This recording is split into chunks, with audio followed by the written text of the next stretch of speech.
Hello दोस्तों, सामान्य अध्ययन के मेरे इस चैनल बीसी लर्निंग में आपका स्वागत है। दोस्तों, ईस्वी पूर्व 6ठी शताब्दी के धार्मिक आंदोलन के संबंध में मैं अपनी तीसरी प्रस्तुति भाग 3 प्रस्तुत कर रहा हूं, जो जैन धर्म से संबंधित है। यह निश्चित रूप से प्रारंभिक एवं मुख्य दोनों ही परीक्षाओं के लिए काफ़ी उपयोगी अध्ययन सामग्री है। इसे मैंने बिंदुवार रूप में प्रस्तुत करने का प्रयास किया है, जो आपके लिए काफ़ी उपयोगी साबित होगी। तो आइए इसे देखते हैं। दोस्तों, सर्वप्रथम हम लोग जैन धर्म और महावीर से संबंधित कुछ महत्वपूर्ण तथ्यों पर विचार करते हैं। तो जैन ग्रंथों के अनुसार जैन धर्म का अस्तित्व सृष्टि के समान अनादिकाल से माना जाता है। जैन धर्म में कुल 24 तीर्थंकर हैं। इनके प्रथम तीर्थंकर जम्बूद्वीप के प्रथम चक्रवर्ती सम्राट आदिनाथ अर्थात ऋषभदेव को माना जाता है। ऋषभदेव को भरत का पिता कहा गया है, वही भरत जिनके नाम पर हमारे देश का नाम भारत पड़ा है। अन्य प्रमुख तीर्थंकरों में पार्श्वनाथ 23वें तीर्थंकर थे, जबकि महावीर स्वामी 24वें और अंतिम तीर्थंकर थे। एक अन्य प्रमुख तीर्थंकर अरिष्टनेमी है। जैन ग्रंथों में अरिष्टनेमी को श्री कृष्ण का चचेरा भाई बताया गया है। दोस्तों, परीक्षाओं में अक्सर यह प्रश्न पूछा जाता है कि श्री कृष्ण के समकालीन कौन से जैन तीर्थंकर थे, तो वे अरिष्टनेमी थे। ये 22वें तीर्थंकर थे जैन धर्म के। 23वें तीर्थंकर पार्श्वनाथ बनारस के राजा अश्वसेन के पुत्र थे। इनकी पत्नी का नाम प्रभावती था, जो कुशस्थल देश की राजकुमारी थी। पार्श्वनाथ ने 30 वर्ष की आयु में गृहत्याग किया तथा 83 दिन की तपस्या के बाद 84वें दिन उन्हें ज्ञान प्राप्त हुआ था। आगे बढ़ते हैं। जैन ग्रंथों के अनुसार पार्श्वनाथ की मृत्यु 100 वर्ष की आयु में पार्श्वनाथ पर्वत की चोटी पर हुई थी, अर्थात इन्हें निर्वाण प्राप्त हुआ था। पार्श्वनाथ ने जैन धर्म के अनुयायियों के लिए 4 व्रतों का विधान किया था।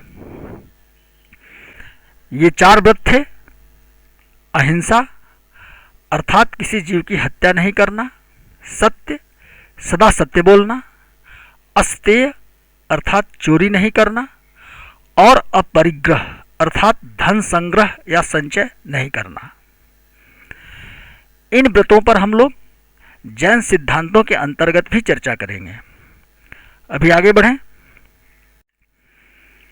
वर्धमान महावीर, महावीर के बचपन का नाम वर्धमान भी था। ये वज्जी गणराज्य संघ, जो 8 गणराज्यों का एक संघ था, उसमें जो ज्ञात्रिक गण था, उसके प्रमुख अथवा राजा सिद्धार्थ के पुत्र थे। गणराज्य से संबंधित अपने वीडियो में मैंने जैसा कि आपको बताया है कि वज्जी गणराज्य 8 गणराज्यों का संघ था। ये जो गणराज्य थे विदेह, ज्ञात्रिक, लिच्छवी, वज्जी, उग्र, भोग, इक्ष्वाकु एवं कौरव। तो जो सिद्धार्थ थे वो ज्ञात्रिक गण के राजा थे या प्रमुख थे, और इनके पुत्र थे महावीर। इनकी माता तिसला थी, जो लिच्छवियों के प्रमुख अथवा जो राजा थे चेटक उनकी बहन थी। महावीर का जन्म ईस्वी पूर्व 599 में बिहार में वैशाली के निकट कुंड ग्राम में हुआ था। चेटक की पुत्री का विवाह मगध के राजा बिंबिसार से हुआ था।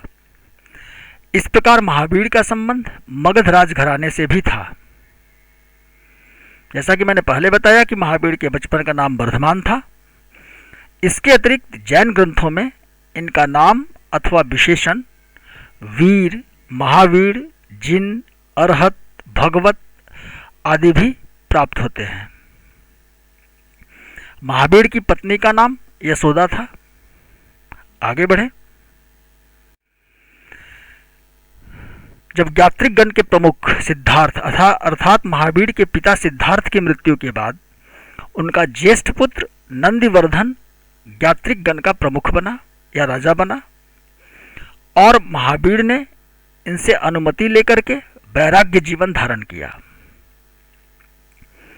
इस समय इनकी आयु 30 वर्ष की थी। महावीर के तपस्या का वर्णन जैन ग्रंथ आचारांग सूत्र में मिलता है। जैन ग्रंथ आचारांग सूत्र, इसमें महावीर के तपस्या का विवरण मिलता है। 12 वर्ष की कठोर तपस्या के बाद 13वें वर्ष महावीर को पूर्ण ज्ञान अर्थात केवलिन की प्राप्ति हुई थी। अर्थात केवलिन का अर्थ है, अभिप्राय है पूर्ण ज्ञानी पुरुष। महावीर को ज्ञान प्राप्ति जुम्भिक ग्राम में ऋजुपालिका नदी के तट पर साल वृक्ष के नीचे हुई थी। जैसा कि आपको मैंने पहले भी बताया है कि बुद्ध को पीपल वृक्ष के नीचे ज्ञान प्राप्ति हुई थी और महावीर को साल वृक्ष के नीचे ज्ञान की प्राप्ति हुई थी, जुम्भिक ग्राम में ऋजुपालिका नदी के तट पर। ज्ञान प्राप्ति के बाद महावीर द्वारा चलाया गया संप्रदाय निर्ग्रंथ कहलाया। निर्ग्रंथ का अर्थ है बंधनों से मुक्त। महावीर को निर्ग्रंथ ज्ञातृपुत्र अथवा निगंथ नाटपुत्र भी कहा जाता है। आगे बढ़ते हैं। महावीर जैन धर्म के 24वें और अंतिम तीर्थंकर थे। महावीर के बाद उनके एक शिष्य गौतम इंद्रभूति को केवलिन अर्थात पूर्ण ज्ञान प्राप्त हुआ था। यह भी प्रारंभिक परीक्षा के दृष्टिकोण से महत्वपूर्ण प्रश्न है, जो अक्सर पूछा जाता है कि महावीर के बाद किसे केवलिन अर्थात पूर्ण ज्ञान प्राप्त हुआ था, तो वे थे गौतम इंद्रभूति। ज्ञान प्राप्ति के बाद महावीर के मगध पहुंचने पर मगध के तत्कालीन राजा श्रेणिक अर्थात बिंबिसार ने अपने सैनिकों सभासदों के साथ महावीर का स्वागत किया था। दोस्तों, पुराणों में बिंबिसार का एक अन्य नाम श्रेणिक मिलता है, तो श्रेणिक बिंबिसार ही थे। 72 वर्ष की आयु में महावीर का राजगृह के निकट, बिहार में राजगृह के निकट पावा में ईस्वी पूर्व 527 में देहावसान हो गया, अर्थात इनकी मृत्यु हुई। इस स्थान को पोखरपुर के नाम से भी जाना जाता है। अब थोड़ा जैन साहित्यों पर भी चर्चा करते हैं। तो दोस्तों, मुख्य रूप से जो जैन साहित्य अभी जो उपलब्ध होते हैं, ये साहित्य श्वेतांबर संप्रदाय से ही संबंधित हैं। आगे इस विषय पर हम लोग चर्चा करेंगे कि जैन धर्म 2 मतों में विभाजित हो गया था, श्वेतांबर और दिगंबर। तो वर्तमान जो साहित्य उपलब्ध हैं वे मुख्य रूप से श्वेतांबर संप्रदाय से ही संबंध रखते हैं। प्राचीन जैन साहित्यों को आगम कहा जाता है। इन्हें 6 वर्गों में बांटा गया है। 12 अंग, 12 उपांग, 10 प्रकीर्ण, 60 छेद सूत्र, 6 छेद अर्थात 6 छेद सूत्र, 4 मूल सूत्र और कुछ अन्य ग्रंथ। 12 अंगों अर्थात 12 अंग ग्रंथ हैं। इनमें जो प्रमुख अंग ग्रंथ हैं और जो विवरण उनमें उपलब्ध है उन पर एक नज़र डालते हैं। तो आचारांग सूत्र, इसमें जैन भिक्षुओं के लिए अनिवार्य नियमों का संकलन किया गया है। दूसरा अंग ग्रंथ है सूत्र कृदंग, इसमें जैन भिन्न मतों की समीक्षा की गई है। अस्थानांग, इसमें जैन सिद्धांतों का वर्णन है। समवायांग, यह चौथा अंग ग्रंथ है।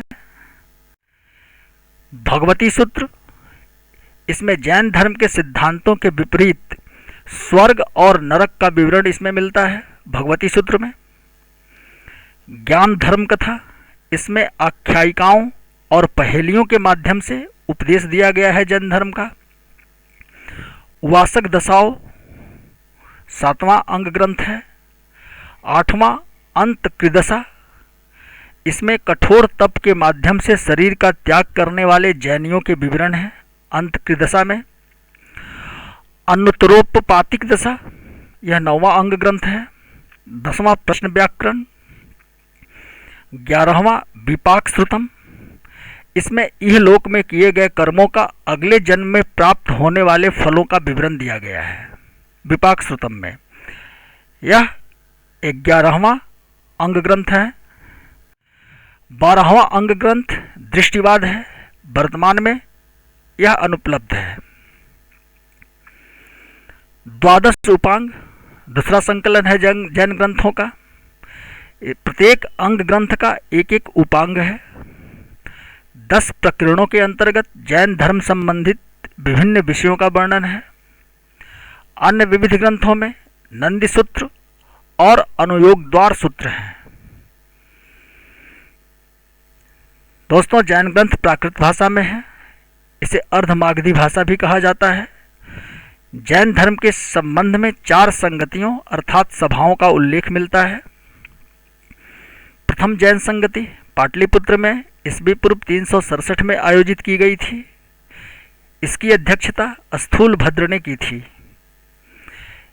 इस संगति में अंग ग्रंथों का संकलन किया गया था। प्रथम जैन संगति जो पाटलिपुत्र में हुई थी उसमें अंग ग्रंथों का संकलन हुआ था। द्वितीय एवं तृतीय जैन संगति 300 ईस्वी के आसपास इसका आयोजन वल्लभी गुजरात में तथा मथुरा में किया गया था, 2 स्थानों पर। मथुरा सभा की अध्यक्षता आर्य स्कंदिल ने की थी, ये जैन मुनि थे, जबकि वल्लभी सभा की अध्यक्षता नागार्जुन सूरी ने की थी। चौथी जैन संगति या चतुर्थ जैन संगति लगभग 453 ईस्वी में वल्लभी गुजरात में आयोजित की गई थी। इसकी अध्यक्षता देवर्धि क्षमाश्रमण ने की थी। इसमें अंतिम रूप से आगम ग्रंथों का संकलन किया गया था। तो जो जैन धर्म से संबंधित ग्रंथ प्राप्त होते हैं उसका संकलन इसी चौथे जैन संगति में किया गया था। आगे बढ़ें। दोस्तों, अब जैन धर्म में विभाजन किन परिस्थितियों में हुआ इस पर एक नज़र डालते हैं। तो महावीर के निर्वाण के लगभग 160 वर्ष पश्चात ईस्वी पूर्व 367 के आसपास मगध में भयंकर अकाल पड़ा। जैन मुनि भद्रबाहु के नेतृत्व में जैन साधुओं अर्थात श्रमणों का एक दल पाटलिपुत्र से कर्नाटक चला गया, जबकि बाकी साधु स्थूलभद्र के नेतृत्व में पाटलिपुत्र में रुके रहे। 12 वर्षों के बाद जैन साधुओं का दल कर्नाटक से लौटकर पाटलिपुत्र आया। इनके आते ही इस विषय पर मतभेद आरंभ हो गया कि अकाल के काल में स्थूलभद्र के नेतृत्व वाले जैन साधु जो पाटलिपुत्र में रह गए थे, उन लोगों ने जैन धर्म के सिद्धांतों का कठोरता से पालन नहीं किया है।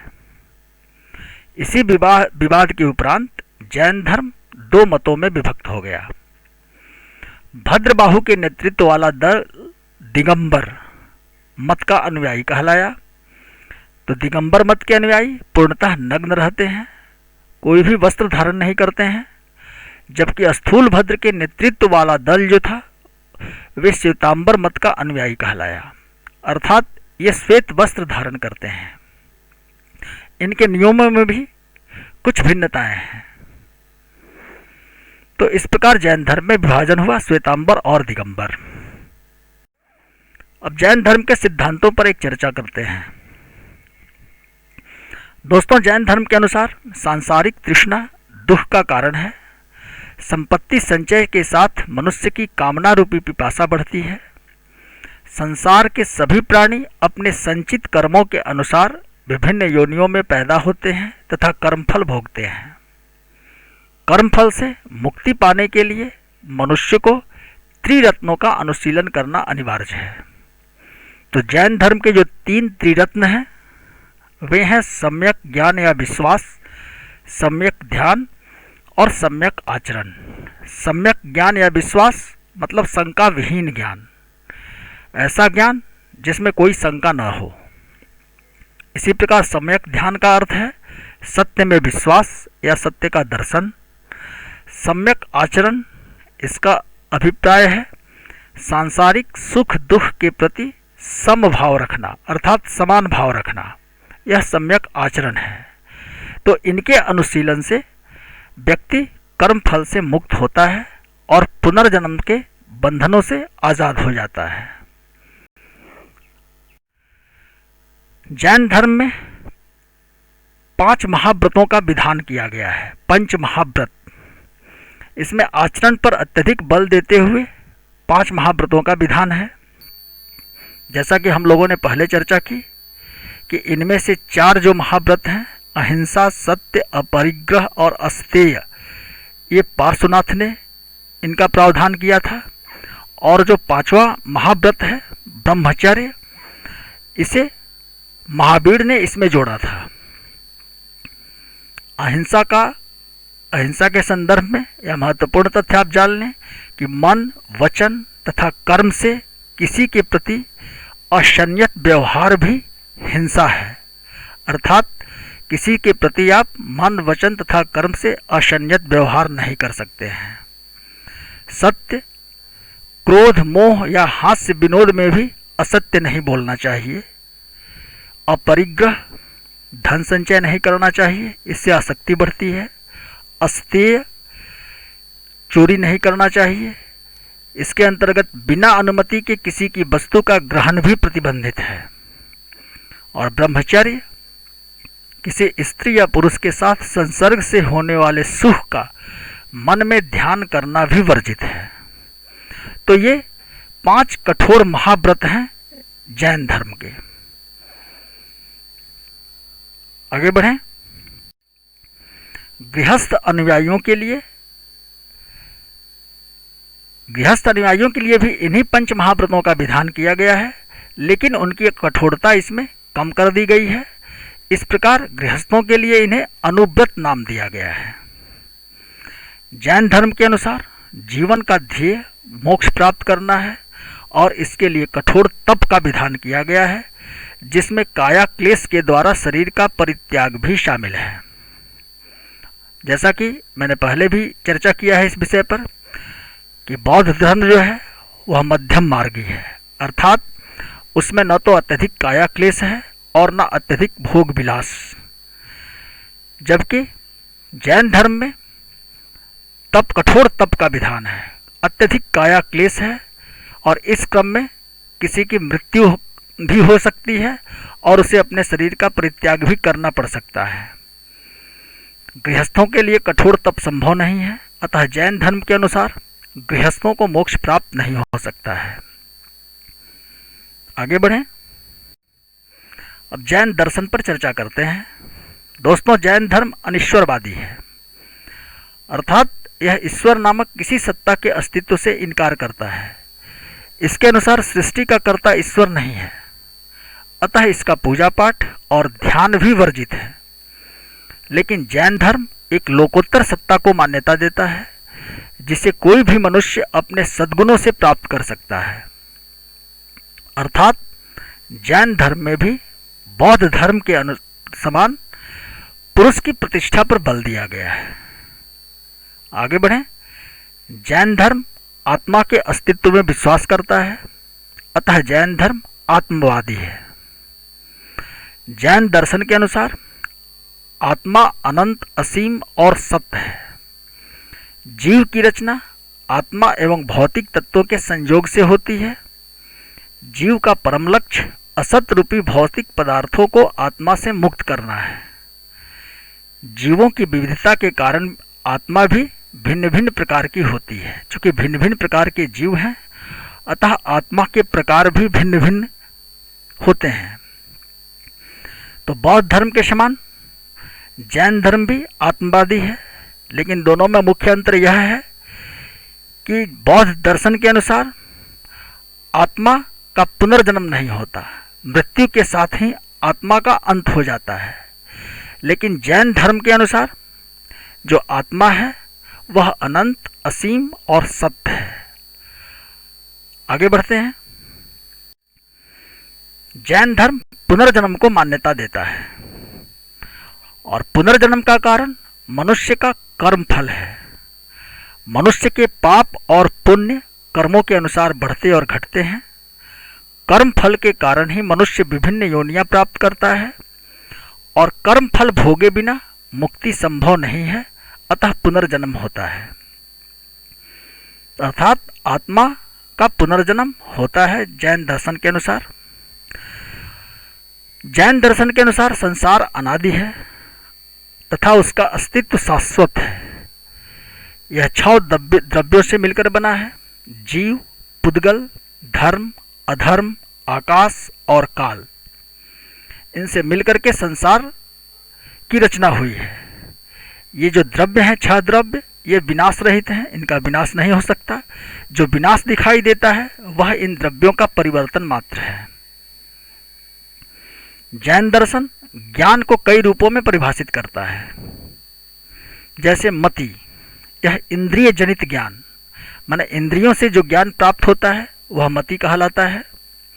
श्रुति, श्रवण के द्वारा सुनने से जो ज्ञान प्राप्त होता है उसे श्रुति कहा गया है। अवधि, जो दिव्य ज्ञान है उसे अवधि कहा गया है। मनः पर्याय, मन मस्तिष्क की बात जान लेने का जो ज्ञान है वह मनः पर्याय कहलाता है। और कैवल्य, यह सर्वश्रेष्ठ ज्ञान है। तो 6 प्रकार के ज्ञानों की परिभाषा जैन दर्शन प्रस्तुत करता है। कैवल्य सिर्फ निर्ग्रंथों एवं जिनेंद्रियों को ही प्राप्त होता है। जैन दर्शन के अनुसार ज्ञान के 3 स्रोत हैं: प्रत्यक्ष, अनुमान एवं तीर्थंकरों के वचन। इन 3 स्रोतों से ज्ञान की प्राप्ति होती है। जैन दर्शन का एक प्रमुख अंग स्यादवाद है। जैन दर्शन के सिद्धांत के अनुसार दृष्टिकोण के भिन्नता के कारण ही प्रत्येक ज्ञान को 7 विभिन्न रूपों में व्यक्त किया जा सकता है। अर्थात किसी भी प्रश्न का कोई निश्चित उत्तर नहीं दिया जा सकता है इस दर्शन के अनुसार, इस सिद्धांत के अनुसार। अर्थात किसी भी प्रश्न के उत्तर में है, नहीं है और नहीं है किंतु बताया नहीं जा सकता, इस तरह से 7 प्रकार के उत्तर दिए जा सकते हैं। इसी सप्तभंगी सिद्धांत को स्यादवाद कहा जाता है। इस सिद्धांत का आशय यह है कि हम जिसे जिस रूप में देखते हैं वह एकांत सत्य नहीं है। तो यह स्यादवाद है। आगे बढ़ें। जैन धर्म में वेदों की सर्वोच्चता को नकारा गया है। अर्थात जैन धर्म वेदों की सर्वोच्चता को नकारता है, लेकिन वर्ण विभेद के नियमों का विरोध करते हुए भी उच्च एवं निम्न वर्ण में जन्म का कारण पूर्व जन्म के कर्मफल को बताते हुए वर्ण व्यवस्था के सिद्धांत को इसमें मान्यता दी गई है।